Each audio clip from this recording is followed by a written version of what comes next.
Ya waktu itu kan sabda Kanjeng Sunan Bonang.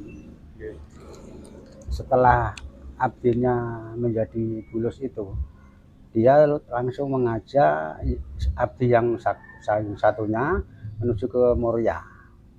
Tapi si abdi itu nggak mau karena kasihan sama temannya yang menjadi bulus ini. Dan nanti bagaimana Kanjeng Sunan makan dan minumnya teman saya yang menjadi bulus ini.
Assalamualaikum warahmatullahi wabarakatuh. Halo sahabat berkisah dimanapun Anda berada, salam rahayu. Alhamdulillah ya kita bisa berjumpa lagi teman-teman semuanya di channel Sepenggal Kisah. Dan ini adalah perjalanan kedua kita. Sekarang kita ini sedang berada di tempat yang cukup fenomenal ya Mas ya, di Kota Pati. Tempatnya di mana Mas Haikal? Di Sendang Sani, di Desa Taman Sari, Kecamatan Tlogongo, Kabupaten Pati tentunya.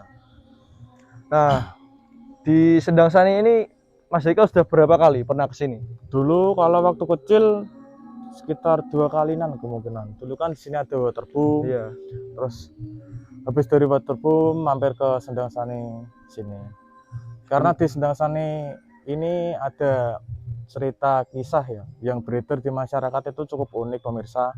Ya. Bahwasanya ada kisah tentang bulus dari prajurit Kanjeng Sunan Kalijaga yang dikutuk ya Mas Arul ya. Iya.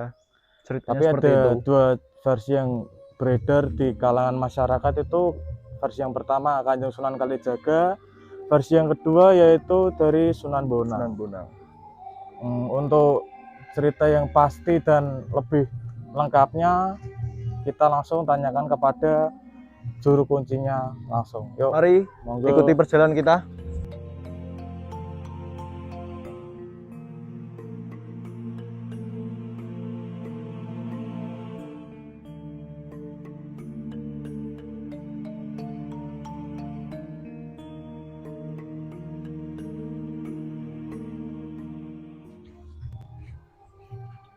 Assalamualaikum Pak Sukar. Pak, assalamualaikum.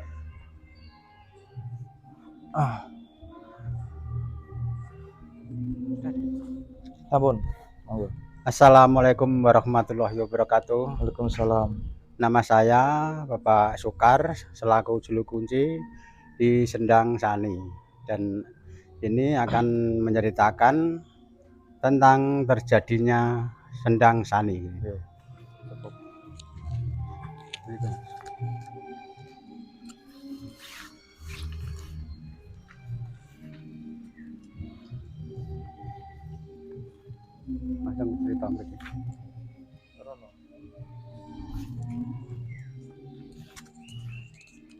ya, jadi pemirsa kita ini sedang berada tepat di Sendangnya ya Pak ya. Iya. Pak, apakah benar dari Sendang Sani ini terdapat dua versi cerita? Monggo Bapak menjelaskan. Iya, zaman dulu ada yang menceritakan ini peninggalan Sunan Kalijogo zaman waktu tahun 70-an. Tapi setelah ini itu diteliti dengan Dinas Pariwisata dan Kebudayaan, ya ini dibenarkan ini peninggalan dari Sunan Bonang. Dan saya akan menceritakan terjadinya Sendang Saenis yang sebenarnya. Pada zaman dulu itu ada seorang sunan, yaitu Sunan Bonang, ingin mempunyai tujuan ke Muria, tujuannya akan yaitu syiar agama Islam waktu dulu, dan mengajak 2 abdi dari Bonang. Dan dia berangkat dari Bonang itu setelah sholat subuh. Dia berangkat dari Bonang menuju ke Muria, dan sampai di sini itu tepat pukul 12 siang. Dan dia memutuskan berhenti di sekitar sini dan akan melakukan ibadah sholat duhur. Dan dia menyuruh 2 abdinya itu mencari air untuk wudhu waktu itu. Ya, abdinya disuruh mencari air itu, mencari ke sana kemari, ternyata tidak menemukan air sedikit pun waktu itu. Setelah abdinya itu berkata dengan Kanjeng Sunan Bonang tidak ada air, lalu Kanjeng Sunan Bonang menyuruh abdinya itu menancapkan tongkatnya. Waktu itu salah satunya abdi itu disuruh menancapkan tongkat di sekitar lokasi sini. Lalu ditancapkan, tak lama kemudian ditunggu, lalu setelah itu dicabut oleh salah satu abdinya, ternyata bisa keluar airnya. Oh, sumber mata airnya keluar ya Pak? Ya, di sini. Setelah keluar airnya, si abdi itu memberanikan diri meminum air itu. Meminum air yang akan untuk wudhu itu diminum dulu. Lalu setelah itu betapa banyaknya airnya keluar, sangat memancar, sangat banyak, sampai di sini terjadi sendang. Menjadi sendang yang seperti ini sampai sekarang ini masih sendangnya. Lalu abdinya itu setelah minum itu belum merasa puas dengan adanya sendang ini, lalu dia menjebur dalam sendang, dia mandi. Ya. Lalu Kanjeng Sunan Bonang itu lama menunggu sekali, terus dicari di mana 2 abdi itu enggak ada nongol, lalu dicari sini. Di sini sudah terjadi sendang yang besar di sini. Lalu abdi itu kok malah sudah berada di dalam kolam. Udah kungkum ya Pak? Iya, dipakai mandi ya Pak? Iya, dipakai mandi. Setelah dipakai mandi dan diminum itu, loh kamu kok malah saya suruh mencari air, kok malah buat mandi, dan sudah kamu sisai berarti ini dibuat sisa. Ya, besok aja kalau ini jadi sendang atau desa ya Sendang Sani atau Desa Sani. Karena dari kata disisani. Disisani. Nah, kata Jawa disisani. Disisani ya pemirsa ya. Oke. Terus lalu si abdi yang di dalam air itu, di dalam sendang itu disuruh naik ke atas, nggak mau. Saya sudah Kanjeng Sunan, sudah merasa nyaman di sini. Loh, itu kan bukan tempat kamu. Kalau kamu begitu itu kan seperti bulus, malah terjadi si abdinya itu menjadi bulus yang sampai sekarang masih ada di kolam ini. Di Sabtu nggih berarti nggih menjadi bulus. Tapi waktu nyabda itu kan nggak sengaja. Tidak sengaja. Oh nggih. Yang sampai sekarang masih ada bulusnya. Apa perlu diketahui bulusnya? Nggih Pak, niki bulus sing teng mriki itu masih yang dulu atau sudah diganti dengan yang baru? Kan kalau yang dulu kan pasti umurnya udah beratus-ratus tahun nggih Pak? Iya, sekitar 300 tahun. 300 tahun nggih. Yang itu sudah mati waktu itu. Sudah mati. Dan mati itu waktu tahun 84. 84, terus 2 tahun itu kosong, nggak ada. Lalu 86 itu ada muncul lagi. Ya nggak tahu datangnya dari mana. Teng mriki. Iya, Oh. itu ada lagi. Tapi kecil. Yang sekarang kemungkinan ya sudah hampir 40 tahun umurnya. Kurang lebih 40 tahun. Sekarang sudah besar. Sudah besar. Berarti sing teng mriki niku sing baru nggih, Pak, sing Iya. nggih. Monggo Mas Arul, pertanyaan apa malih? Berarti dari kisah yang tadi niku nggih, Pak. Iya. Itu kisah yang sebenarnya itu seperti itu ya, Pak? Iya. Oh, sebenarnya kan bukan berarti Kanjeng Sunan Bonang itu mengutuk ya, Pak. Itu kan Ya. seperti tidak sengaja Iya. mengibaratkan muridnya, santrinya, kamu mandi kok seperti bulus. Nah, gitu. Kan seperti itu ya, Pak. Iya. Bukan berarti kan Sunan Bonang itu mengutuk kan, Pak? Iya, nggak sengaja waktu itu. Iya. Jadi seperti itu ya pemirsa ya kisahnya dari Sendang Sani ini. Mungkin gimana kalau kita selengkapnya lagi tanya jawab lagi sambil duduk ya, Pak. Boleh. Mungkin lebih Aja, baiknya iya. segitu ya, Pak. Iya. Yuk, monggo yuk. Mari pemirsa. Iya.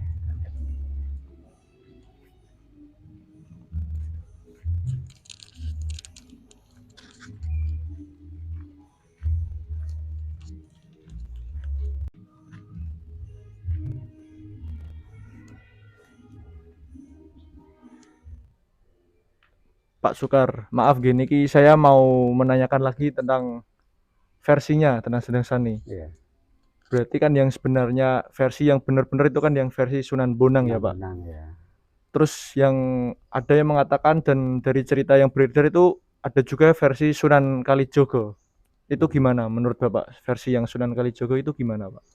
Itu waktu itu kan sebelum diteliti oleh Dinas Pariwisata dan Kebudayaan, itu kemungkinan itu si juru kunci itu ngarang sendiri kemungkinan. Oh, dari juru kunci yang sebelumnya, Pak, Nah. berarti ceritanya. Tapi zaman dulu ketika saya umur 13 tahun, itu ibu saya pernah cerita.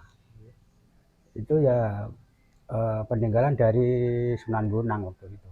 Waktu itu tahun 60-an, 64 kira-kira itu. Ya ibu saya itu mendapat cerita dari nenek waktu itu. Berarti bisa dikatakan getok tular nggih, Pak? Iya. Getok tular. Soalnya nggak ada apa itu sejarah tertulis, nggak ada. Nggak Itu ada. cuma dari mulut ke mulut. Dari mulut ke mulut. Pengalaman Bapak sendiri menjadi juru kunci di Sendang Sani ini bagaimana, Pak? Pengalamannya monggo diceritakan. Pengalaman masalah. Pengalaman pribadi nggih, enten tamu-tamu napa hal-hal sing sekirane dirasa kayak Bapak ingkang pas jaga teng mriki niku pripun ngoten. Ya waktu itu kan sabda Kanjeng Sunan Bonang.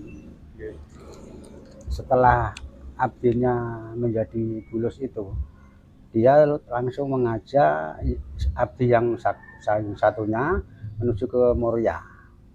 Tapi si abdi itu nggak mau karena kasihan sama temannya yang menjadi bulus ini. Dan nanti bagaimana Kanjeng Sunan makan dan minumnya teman saya yang menjadi bulus ini. Ya kan, saya tetap nggak mau melanjutkan perjalanan ke Muria. Saya tetap menunggu teman saya yang menjadi bulus ini. Ya kalau begitu ya udahlah, kamu di sini aja. Ya, nanti makannya bagaimana? Kalau makan si bulus ini nanti kalau setiap hari Kamis dan Senin itu nanti ada pengunjung ke sini membawa nafkah kamu dan saudara kamu yang jadi bulus ini. Gitu. Berarti dikasih makan ngoten. Iya. Kalau waktu dulu makannya itu telur Telur yang bulus aslinya. Kalau sekarang roti. Oke. Jadi gitu ya pemirsa Iya. ya. Monggo Mas Arul tambahan. Berarti sudah dari dulu ya Pak, dari ya sabdonya dan omongannya Sunan Bonang Iya. itu nanti setiap hari apa Pak tadi Pak? Kamis dan Senin. Oh, setiap hari Kamis dan Senin pasti ada pengunjung membawa rezekinya, membawa nafkahnya untuk memberi makan bulusnya Iya. itu ya Pak. Terus mungkin bisa diceritakan lah Pak perasaan Bapak dan kesan-kesannya ketika Bapak terpilih menjadi juru kunci di Sendang Sani ini gimana? Waktu itu saya belum ada minat waktu akan menjadi juru kunci itu. Tapi setelah saya disuruh sama masyarakat. Setelah itu saya meminta petunjuk, meminta petunjuk secara gaib. Apakah saya kalau menjadi juru kunci di sini atau merawat bulus atau Mbah Dudo, namanya kan Mbah Dudo bulus ini, itu mau apa enggak saya rawat. Ternyata saya mendapat wirasat, itu dia menyumpahi saya dengan mengangguk-anggukan kepala, itu bulusnya itu. Jadi saya mempunyai keyakinan kalau dia itu mau saya rawat. Terus saya mau menjadi calon juru kunci waktu itu. Jadi seperti itu ya teman-teman semuanya, sahabat berkisah. Dari Pak Sukar sendiri mungkin ada pesan atau apa yang ingin disampaikan untuk generasi muda Pak, untuk teman-teman semuanya pemirsa ini, apa pesannya Bapak melihat dari tempat-tempat yang bersejarah seperti ini, dan ini kan sebenarnya wisata religi ya Pak ya, di Kota Pati. Buat teman-teman yang belum tahu, monggo Pak silakan kalau ada pesan atau apa yang ingin disampaikan buat generasi muda. Ya, untuk masyarakat luas dan generasi muda, tidak ada salahnya kalau saudara-saudara berkunjung di tempat wisata religi, yaitu di Sendang Sani ini, dan dengan tujuan ya cuma mendoakan yang ada di sini atau Mbah Dudo atau bulus itu, didoakan supaya dia mendapatkan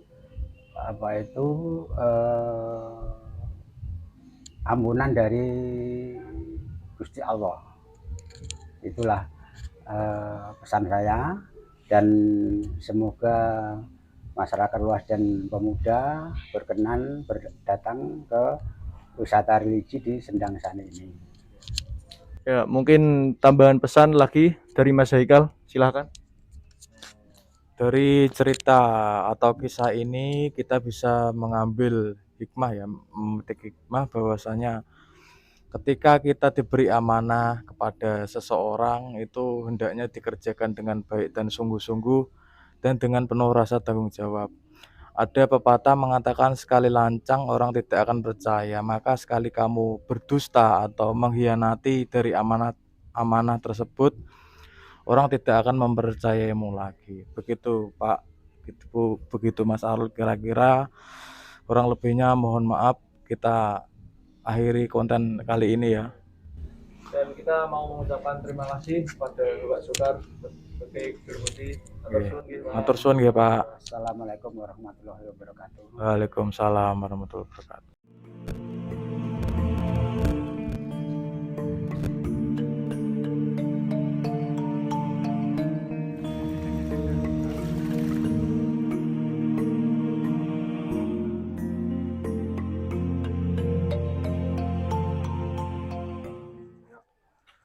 Mungkin segitu dulu perjalanan kita pada hari ini. Terima kasih buat para pemirsa yang sudah mengikuti perjalanan kita pada hari ini di Sendang Sani, salah satu tempat yang nilainya sangat positif dari nilai religi dan sejarah. Semoga dapat memetik hikmah atau pelajaran dari kisah kali ini di Sendang Sani kami berdua hanyalah pemuda biasa, bukan ahli spiritual maupun metafisik. Kami memohon maaf atas tutur kata kami atau sikap kami yang kurang berkenan di hati para pemirsa.